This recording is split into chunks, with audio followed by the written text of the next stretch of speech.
I just want to thank my classmate for such an inspiring presentation, and as someone who was equally inspired by an individual that you mentioned, John Sloan Dickey, who I had the great honor of studying under during my senior year at Dartmouth. I just want to say that if he were here, he would be equally pleased with the type of, the way that Dartmouth was presented and the kind of inspiration that you're providing. Are there any questions?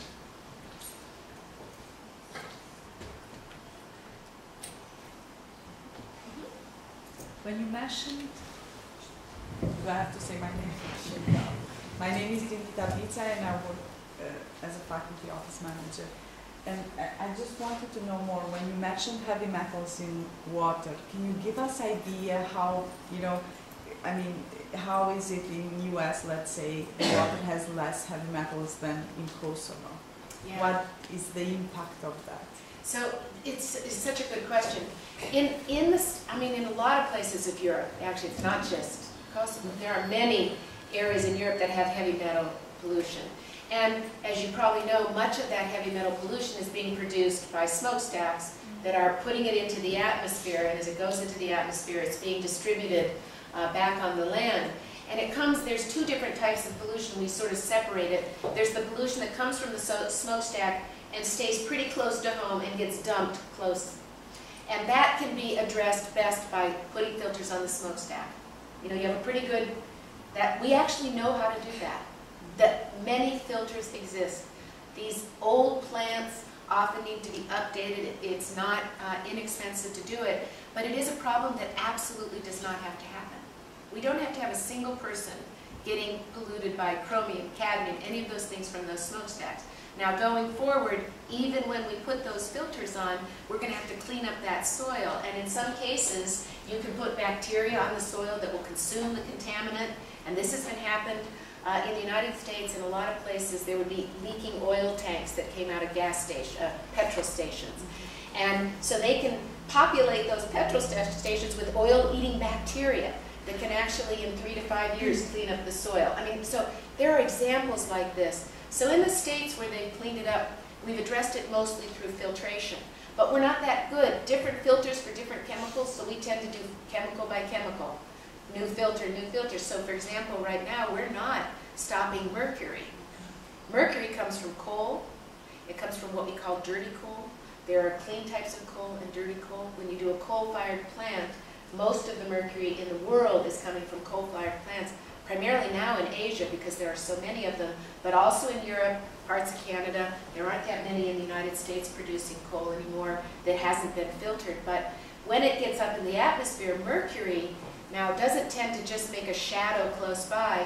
It goes high into the atmosphere and it gets blown around the globe. People can actually use isotopes, chemical isotopes, when mercury lands to figure out where it came from now. So we can start tracing it back. And so we know the big centers. Detroit used to be a big center areas. But mercury is tougher. Once it gets in the environment, it then moves through the soil, and it's not even really toxic when it lands, but it goes through a biological process when bacteria take it from the kind of mercury, that little silver stuff that, at least when I was a kid, we played with out of old thermometers. You guys probably don't even know what a thermometer like that looked like, but that's not so toxic. But when it goes into the environment, bacteria turn it into an extremely toxic chemical.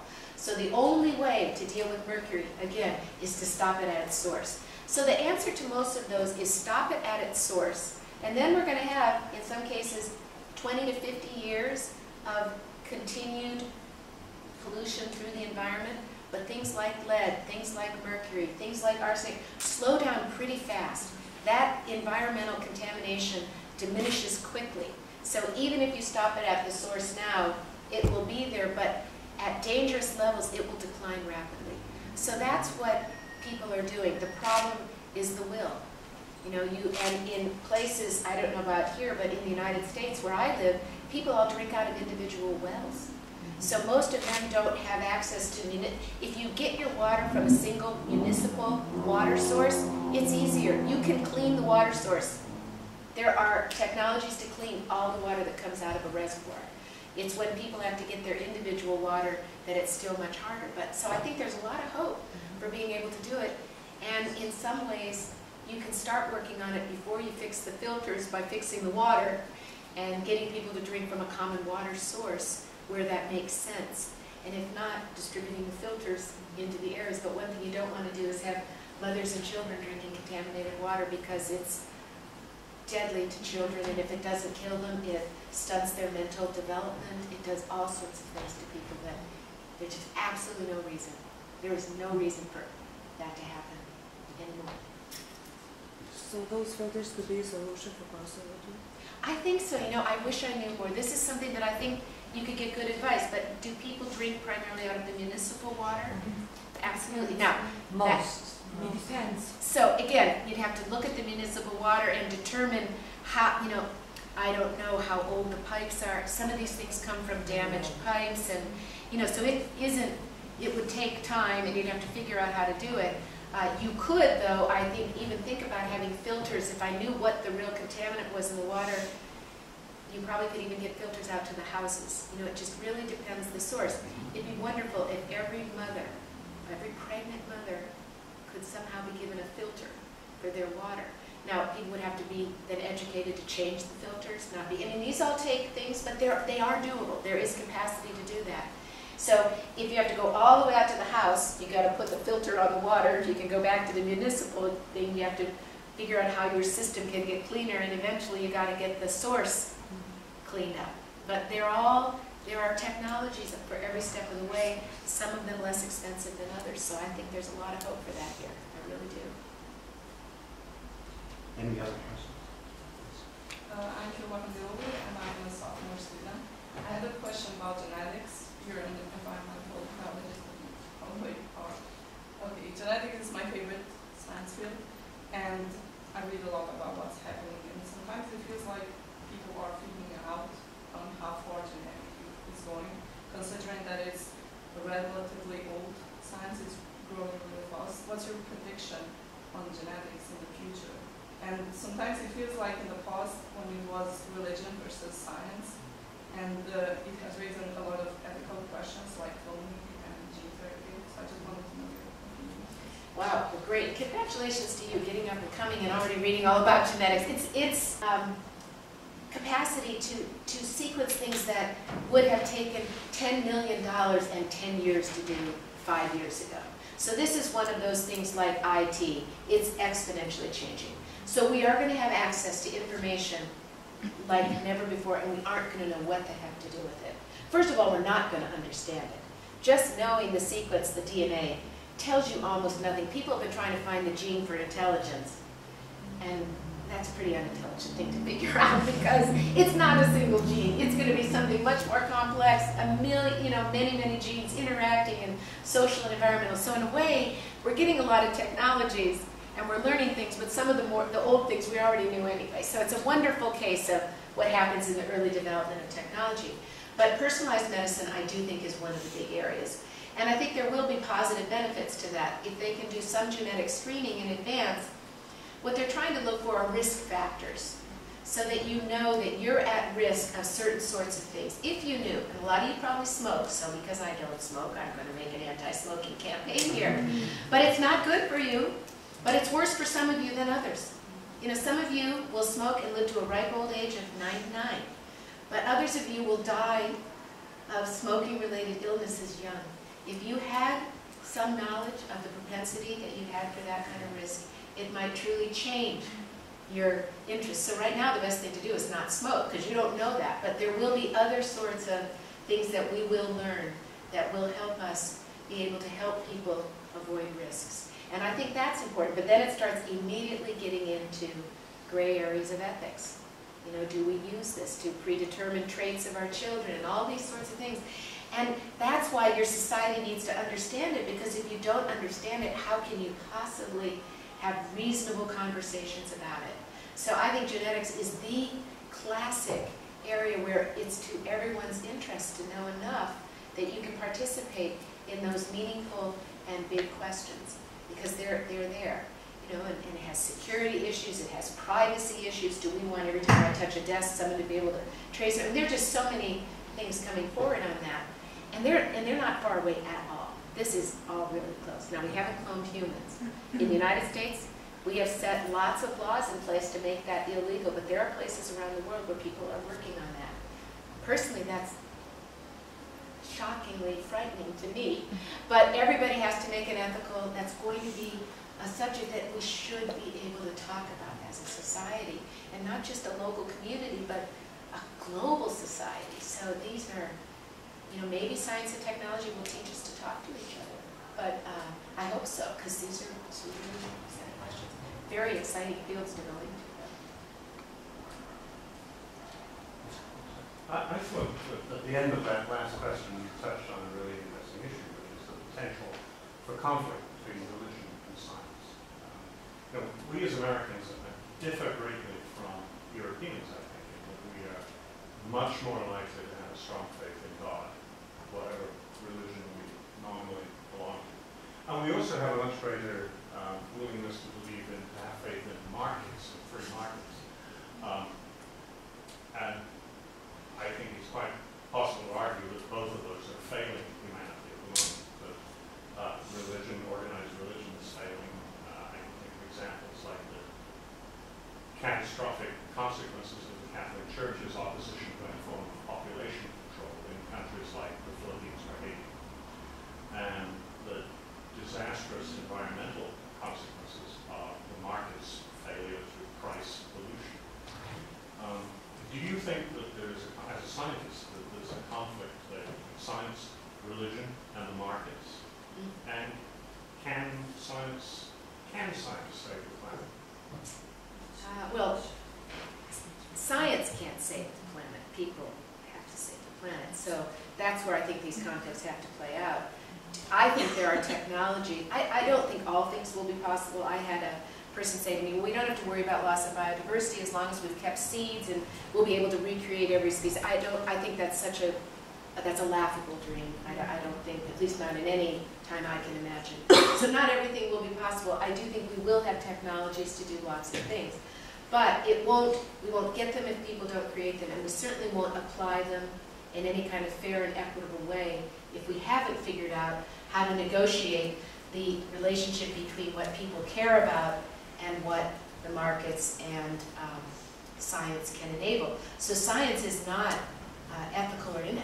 It's a process of creating and new ideas and generating things. But it is own, and it can lead to very, it led to bombing Hiroshima, and it will lead to other things of much greater magnitude.